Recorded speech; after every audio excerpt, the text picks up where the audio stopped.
Welcome to ज्ञान सेतु। तो इस वीडियो में हम आरआरबी एनटीपीसी एओजी एग्ज़ाम्स 2026 के लिए जीके जीएस की प्रैक्टिस सेट को देखने वाले हैं। आज की हमारी ये प्रैक्टिस सेट 4 है। पिछले की लेक्चर आपको पूरी प्लेलिस्ट में अपडेट कर दी गई है, आप जा कर के देख सकते हैं। चलिए हम शुरू करते हैं। तो यदि आप आरआरबी एनटीपीसी एग्ज़ाम्स जो आने वाली है आगामी, उनको अगर देने वाले हैं तो आप डेफिनेटली इस प्लेलिस्ट को फॉलो करिए। यहाँ से आपको डेफिनेटली आपके एग्जाम में क्वेश्चन देखने को मिलेंगे। आइए हम शुरू करते हैं अपने पहले क्वेश्चन की तरफ।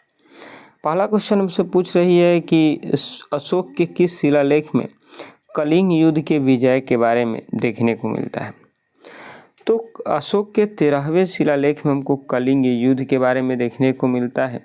इस 13वें अभिलेख में बताया गया है कि किस तरह से अशोक ने कलिंग का युद्ध किया और इसमें भीषण तबाही की, परंतु एक घटना के दौरान उनकी जो हृदय थी वो पूरी तरह से पिघल गई और इस घटना के बाद उन्होंने वैरी घोष के जगह पर धम्म घोष को अपना लिए, यानी पूरी तरह से अहिंसावादी हो गए और बौद्ध धर्म को अपना लिए। तो right answer D. Next question.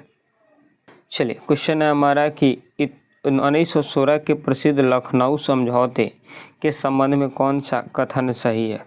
इसकी अध्यक्षता महात्मा गांधी ने की थी। इसमें कांग्रेस के नरम दल और गरम दल पुनर्मिलन हुआ और मुस्लिम लीग के साथ समझौता हुआ। जी हाँ, 1916 की जो लखनऊ समझौता हुई थी उसमें जो 1906-07 में गरम दल नरम दल आपस में बट गई थी, वो फिर से एक हो गई थी, ध्यान में रखेंगे।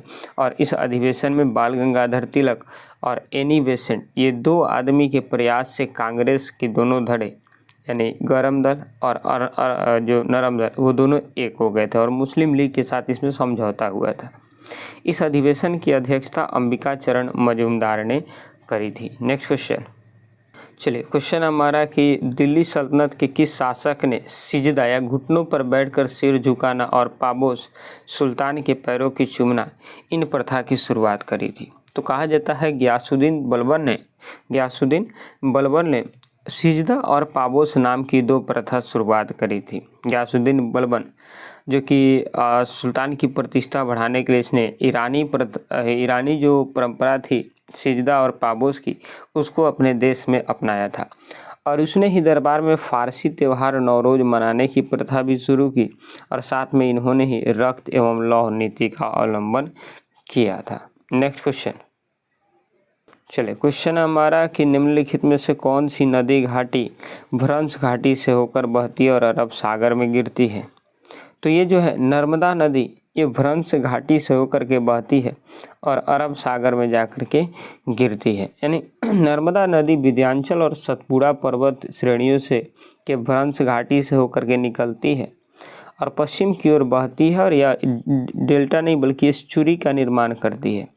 मध्य प्रदेश के अमरकंटक से निकल कर यह खंबात की खाड़ी में जाकर के गिरती है। Next question. चलिए क्वेश्चन हमारा कि डंकन पास निम्नलिखित में से किनके बीच स्थित है। तो डंकन पास ये दक्षिणी अंडमान और छोटा अंडमान के यानी लिटिल अंडमान के बीच में स्थित है। एक बहुत बड़ा जल डमरू मध्य है जो कि दक्षिणी अंडमान को और छोटा अंडमान को अलग करती है और जो 10 डिग्री चैनल है इसको याद रखेंगे, ये अंडमान द्वीप समूह को निकोबार से अलग करती है। बड़ा इंपॉर्टेंट क्वेश्चन है कि 10 डिग्री जो चैनल है ये अंडमान को निकोबार से अलग करती है। नेक्स्ट क्वेश्चन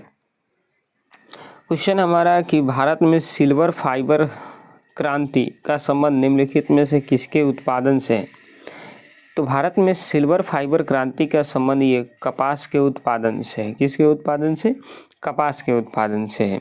भारत में कपास की जो उत्पादन में वृद्धि कराने के लिए सिल्वर फाइबर क्रांति चलाई गई थी और इस उत्पादन के बाद जूट उत्पादन को गोल्डन फाइबर क्रांति और आलू उत्पादन को गोल क्रांति कहा जाता है और कपास के लिए काली मिट्टी की सर्वाधिक उपयुक्त है, ये ध्यान में रखेंगे।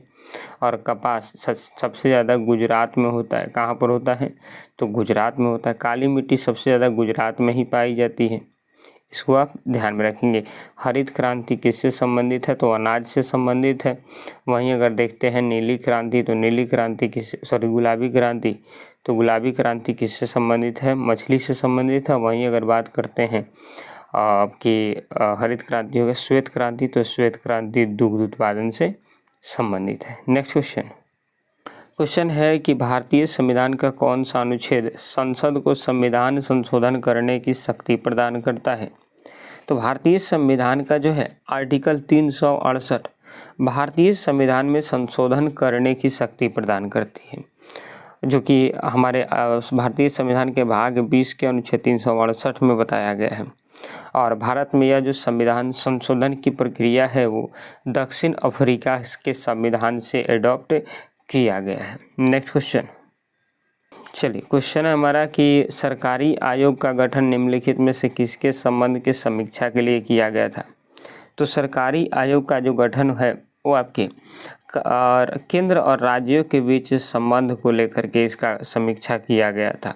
1983 में भारत सरकार ने न्यायमूर्ति समय थे रणजीत सिंह सरकारिया, इनकी अध्यक्षता में एक सरकारी आयोग का गठन किया और इस आयोग का मुख्य कार्य बिंदु केंद्र और राज्यों के समीक्षा करने और संतुलन के लिए आवश्यक सुझाव देना था। तो कौन सा? केंद्र और राज्यों के बीच संबंध। नेक्स्ट क्वेश्चन है कि भारतीय संविधान की 11वीं अनुसूची द्वारा पंचायतों को कितने कार्यात्मक विषय सौंपे गए हैं? तो 11वीं अनुसूची में जो है आपकी वो आपके पंचायती राज के बारे में बताई गई है और साथ ही 12वीं अनुसूची में आपके नगर पंचायत के बारे में यानी शहरों के बारे में, नगर निगम नगर पालिका के बारे में बताया गया। तो बात करते हैं पहली अनुसूची की।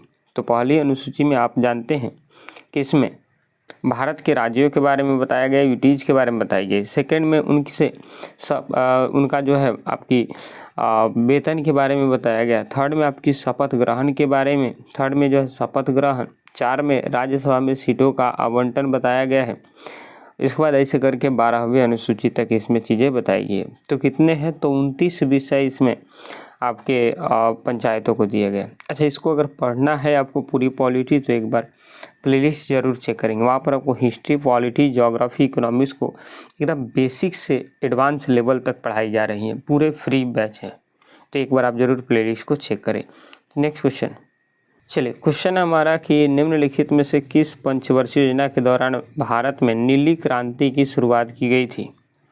तो आपकी 7वीं पंचवर्षीय योजना के दौरान भारत में नीली क्रांति की शुरुआत करी गई थी। इसका मेन उद्देश्य था मछली के उत्पादन को बढ़ावा देना। 7वीं पंचवर्षीय 1985 से 90 तक चली थी और इस दौरान जो आपके जो भारत के नीली क्रांति के जो जनक थे वो अरुण कृष्णन को माना जाता है। ठीक, डॉक्टर अरुण कृष्णन और हीरालाल चौधरी जी को। नेक्स्ट क्वेश्चन हमारे कि गिफिन वस्तुएं अर्थशास्त्र में किस प्रकार की वस्तुओं को संदर्भित करती है? तो ये आपकी ऐसी वस्तुएं होती है जिनका कोई विकल्प उपलब्ध न हो, उन्हीं को गिफिन वस्तुएं कहा जाता है। यानी गिफिन वस्तुएं ऐसी घटिया वस्तुएं होती हैं जिन पर मूल्य बढ़ने पर मांग भी बढ़ जाती है और मूल्य घटने पर मांग भी घट जाती है। यह सामान्य मांग के नियमों का एक अपवाद भी माना जाता है। ठीक, नेक्स्ट क्वेश्चन है हमारा कि रॉकेट का अंतरिक्ष में प्रक्षेपण और गति निम्नलिखित में से किस वैज्ञानिक सिद्धांत पर आधारित है? तो रॉकेट का जो गति है वो आपकी रेखीय संवेग संरक्षण के सिद्धांत पर ही आधारित है। रॉकेट का उड़ना रैखिक संवेग संरक्षण के सिद्धांत पर और न्यूटन के तीसरे गति नियम के आधार पर ये चलती है। नेक्स्ट क्वेश्चन है हमारी कि जब प्रकाश एक माध्यम से दूसरे माध्यम में प्रवेश करता है तो कौन सी विशेषता अपरिवर्तित रहती है? तो आपकी आवृत्ति में कोई चेंज नहीं होता, बल्कि इसके वेग में, तरंगदैर्ध्य में, रिफ्रैक्टिव इंडेक्स में, अपवर्तनांक में, सारी में चेंज हो जाती है, परंतु उसके फ्रीक्वेंसी में किसी तरह का कोई बदलाव नहीं होता। और प्रकाश की चाल आप जानते हैं 3×10⁸ मीटर पर सेकेंड होता है निर्वात में, ध्यान में रखेंगे। नेक्स्ट क्वेश्चन है हमारा कि स्पष्ट दूरी की न्यूनतम दूरी कितनी होती है?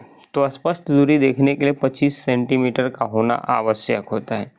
ठीक, तो 25 सेंटीमीटर। अगर जो क्या बोलते हैं उसको एक स्वस्थ जो मानव होता है उनको बिना किसी तनाव के स्पष्ट 25 सेंटीमीटर तक दूरी देख सकते हैं। इसे ही अस्पष्ट दृष्टि की अल्पमत दूरी भी कहते हैं।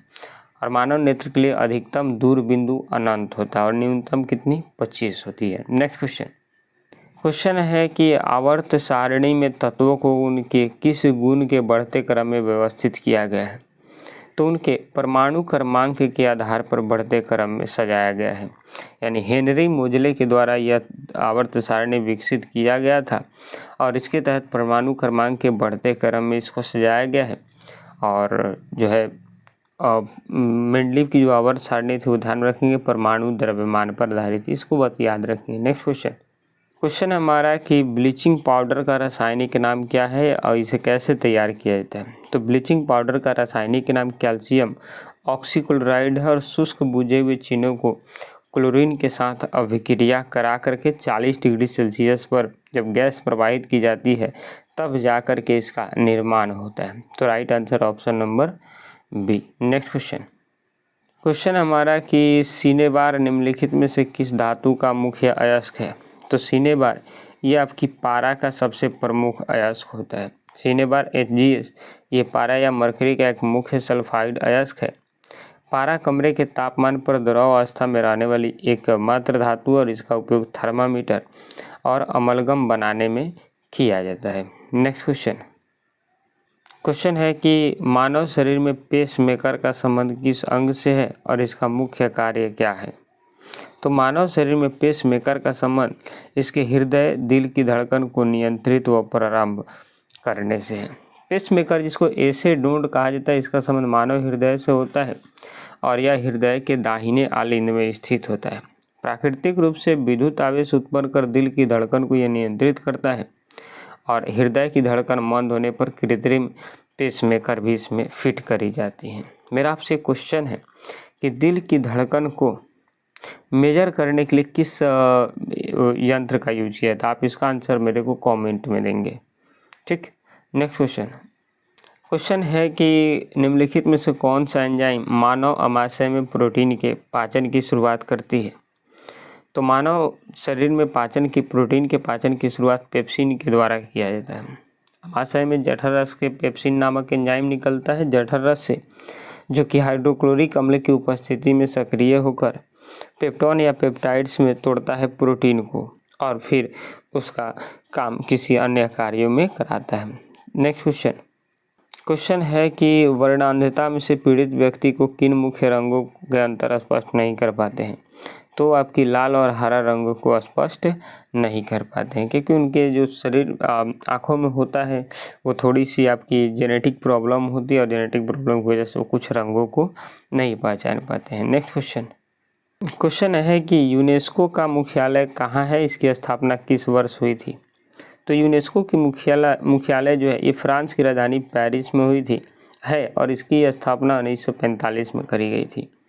यूनेस्को जो है इसकी स्थापना 16 नवंबर 1945 को हुई थी और इसका मेन उद्देश्य था शिक्षा, विज्ञान, संस्कृति के अंतर्गत अंतर्राष्ट्रीय को सहयोग देना होता है। नेक्स्ट क्वेश्चन हमारे कि प्रसिद्ध शास्त्रीय नृत्य सतरिया भारत के किस राज्य से संबंधित है? तो सतरिया नृत्य ये भारत के असम राज्य से संबंधित होता है और 2000 ईस्वी में भारत के 8वें शास्त्रीय नृत्य के रूप में इसको मान्यता दी गई और इसकी जो शुरुआत थी 15वीं शताब्दी में महान वैष्णव संत श्रीमंत शंकर देव के द्वारा किया गया था। नेक्स्ट क्वेश्चन हमारा कि कान्हा राष्ट्रीय उद्यान भारत के किस राज्य में स्थित है और किस लिए प्रसिद्ध है? तो कान्हा राष्ट्रीय उद्यान ये भारत में मध्य प्रदेश में अवस्थित है और बाघों और बारहसिंघा के संरक्षण के लिए इसको बनाया गया है। ठीक, तो कान्हा राष्ट्रीय उद्यान मध्य प्रदेश का राष्ट्रीय उद्यान है जो बाघों और दलदली हिरण या बारहसिंघा के संरक्षण के लिए विख्यात है। भूर सिंह द बारहसिंघा इस रासायनिक उद्यान का आधिकारिक शुभंकर है। नेक्स्ट क्वेश्चन है कि हाल ही में 2026 में आयोजित 98 ऑस्कर पुरस्कारों में किस फिल्म को सर्वश्रेष्ठ फिल्म का पुरस्कार प्रदान किया गया है? तो ये फिल्म है विंग्स ऑफ डेस्टिनी। इस फिल्म को ऑस्कर पुरस्कारों से सम्मानित किया गया है और ये 98वां एकेडमिक अवार्ड्स है और विंग्स ऑफ डेस्टिनी को ये अवार्ड देखने को मिला है। ठीक, तो इम्पॉर्टेंट याद रखेंगे विंग्स ऑफ डेस्टिनी और आगामी रेलवे एग्जाम के लिए तो बहुत इंपॉर्टेंट है, याद रखेंगे। नेक्स्ट क्वेश्चन है हमारा कि इसरो द्वारा वर्ष 2026 में मध्य प्रक्षेपित किए जाने वाले भारत के पहले मानव युक्त अंतरिक्ष मिशन गगनयान के कमांडर के रूप में किसे चुना गया है? तो गगनयान के कमांडर के रूप में प्रशांत बालकृष्ण नायर को चुना गया है।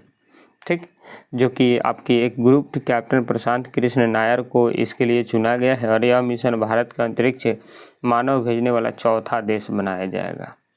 तो यहाँ पर आपकी पूरी कंप्लीट हुई प्रैक्टिस सेट। ठीक, मिलेंगे एक और प्रैक्टिस सेट के साथ, तब तक के लिए जय हिंद जय भारत।